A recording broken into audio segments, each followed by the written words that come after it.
Liberty Nation. Truth is making a comeback. Hi, this is Tim Donner with LNTV, and Stormy Daniels is back in the news. She's at it again, and here to discuss is Scott DeCosenza, legal affairs editor for LibertyNation.com. And Scott, at the risk of sounding like a parent who's being nagged by his children, what is it now? Tim, you're growing tired of the bi-weekly Stormy Daniels report on Liberty Nation TV. It's my bread and butter, my friend. So what happened today is on Monday, Stormy Daniels filed a defamation lawsuit against Donald Trump in federal district court in New York, and she alleges that Donald Trump defamed her via a tweet. And I'm not the most savvy of Twitter users, but as I understand the sort of chain of reaction here, Stormy Daniels, she is alleged in 2011 that she was greeted in a parking lot while she was with her young daughter, I believe. And basically, some tough guy came up to her and let her know that she should stop running her mouth about Donald Trump. And the allegation that she and her attorney have made, if not an outright statement of allegation, is an allusion that Donald Trump or some person close to Donald Trump hired this person to basically, strong-arm her and let her know that she was going to be maybe in deep personal trouble, maybe a victim of physical violence if she continued to talk about her liaison with Donald Trump. So that's what they would have us believe. Of course, there are no witnesses to this, and I presume there's nobody to corroborate her story, so it's her word, the word of a porn star against the word of the President of the United States. Did she use any specific language, like the man threatened to have her sleep with the fishes or something like that? There's no actual quotes from The Godfather that I know of that appeared in the thing. But that was the idea. No, the idea was that this was a person who was going to, that she and her daughter's safety would be threatened if she continued to reveal these things that went on between her and Trump. So that's what she has alleged. And she then she and her attorney released a composite sketch that she actually sat with a police sketch artist to do a sketch of this person, the person who allegedly the encounter was with in 2011.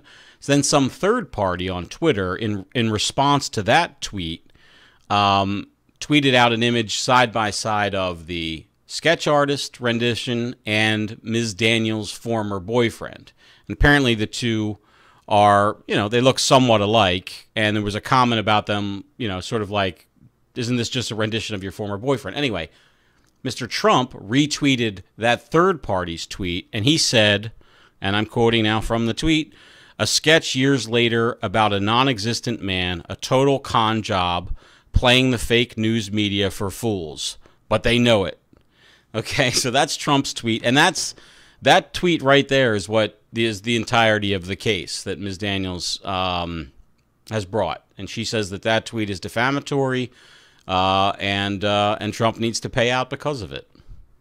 I wonder what kind of appetite remains for more of this stuff about and from Stormy Daniels. I mean, she has gotten incredible distance out of this whole thing, this settlement that was supposedly made between her and Trump, which she said Trump never signed, but of course he executed the terms of the agreement in the payment of $130,000 by Michael Cohen, et cetera. But do you think that we've reached the point of saturation where people, with a new allegation like this, a new lawsuit on top of the Democrats suing Trump and suing the RNC and suing Russia, and of course special counsel. I mean, is this, do you think, just overload, or does this really add anything significant to people's perceptions of this whole situation between Trump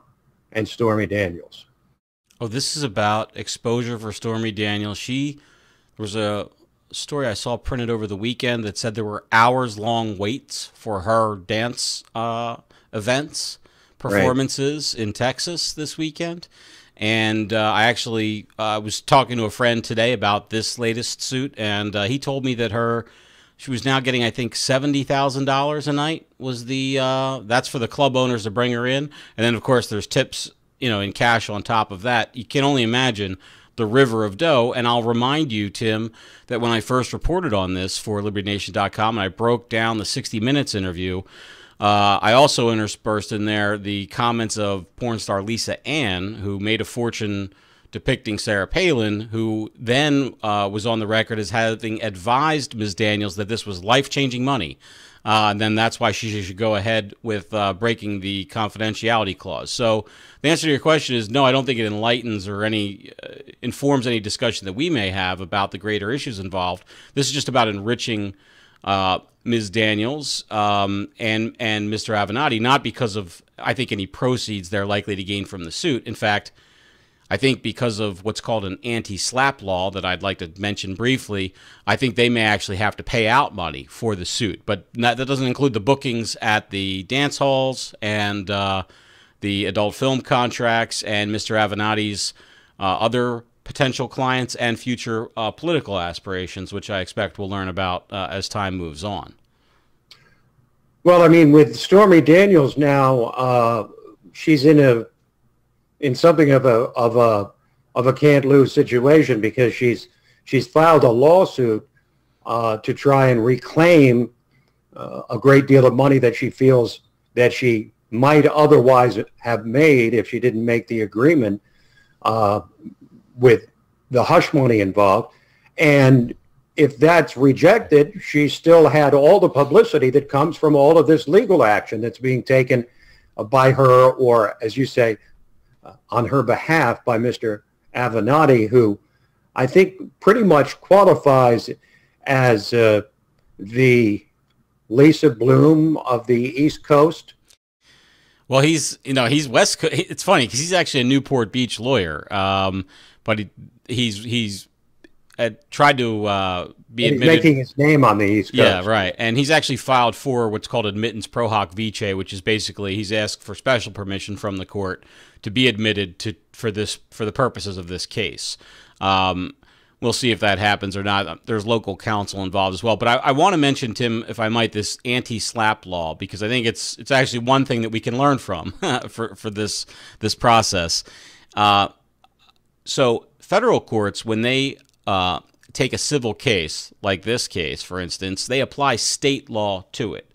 And typically, in most cases, there's a fight about what state law to apply because the attorneys on each side perceive a different state law as benefiting their clients versus another's. In this case, they may apply Texas state law because Ms. Daniels is a resident of Texas. Now, Texas has what's called an anti-SLAPP law, and a SLAPP is a suit, something litigation against public policy. It's basically you sue somebody to shut them up. And the idea is that doesn't mesh well with our attempts to get a robust discussion of good policy. And, lawfare against people to shut them up is sort of frowned upon by the courts. And so these states have enacted these laws in order to protect people who might otherwise have to shut up. And what it allows is a sort of a quicker resolution on that point. So if I am sued for defamation, for instance, I can go to court in a place that has an anti-SLAPP statute and say, this suit was enacted and it's against public policy. It's a SLAPP lawsuit, so I'm filing an anti-SLAPP claim against it. That's sort of like a mini lawsuit that then takes place within the context of the larger defamation lawsuit. And that mini lawsuit is ruled on fairly quickly. And if I am victorious in that, in a number of states, and I think Texas is one of them, I have to double check on that, but I'm automatically entitled to attorney's fees and other fees that I've had to undertake in order to defend myself in the case, and then the case goes right away. So the fact that this may be in play here, I think is going to work probably in Trump's favor. Just to be clear on the merits of the case, this is the thinnest of gruel for a defamation claim. For a defamation claim to be successful, you have to make an untrue statement of fact. So the idea that this isn't even a statement of fact, I think, is a tough thing to prove. It's also, you have to prove that Trump made it. In other words, does Mr. Trump ever let others tweet from his, Twitter thing? I don't know. But if he does, then you'd have to prove that this was something that he said. There are other elements to the case as well that I think would prove very difficult to be successful on. So you wonder why the claim was made. It's a tenet of sort of the legal profession that we don't dump on our brother lawyers. But I mean, I guess if you say there's no such thing as bad publicity, then it's a good case either way for her and him, right? But if that's not the case, and these other things, with its client who's not an exotic dancer, who these headlines make a lot of money for, I would caution that this might not have been the best case to bring. But that's not the case here, so maybe it was the right thing for them to do. But I think the case is a loser. And I think it's just them throwing something at the wall. The last we heard about the case, you may recall last week, was that the judge in L.A. put basically a 90-day hold on the proceedings so that Mr. Cohen could get his ducks in a row before they would proceed out there. So it was going to be a long, slow summer for the Avenatti Daniels crew, but not anymore, perhaps. But it certainly seems as if the fact of the lawsuit is the reason for the lawsuit, not really whether they have any real chance to win a defamation suit. But here we are talking about it, and there are headlines all over the internet talking about it, so they've pretty much gotten what they want. Well, leave it to Scott Cosenza, Liberty Nation's legal affairs editor, to take a defamation suit by a pornographic actress and turn it into a teachable moment on constitutional law. And if you have not reached your threshold of Stormy Daniels stuff, I feel very confident that Scott will continue to be writing about it in the days ahead on LibertyNation.com. I'm Tim Donner, and this is LNTV. Liberty Nation. News and commentary, minus the propaganda. LibertyNation.com.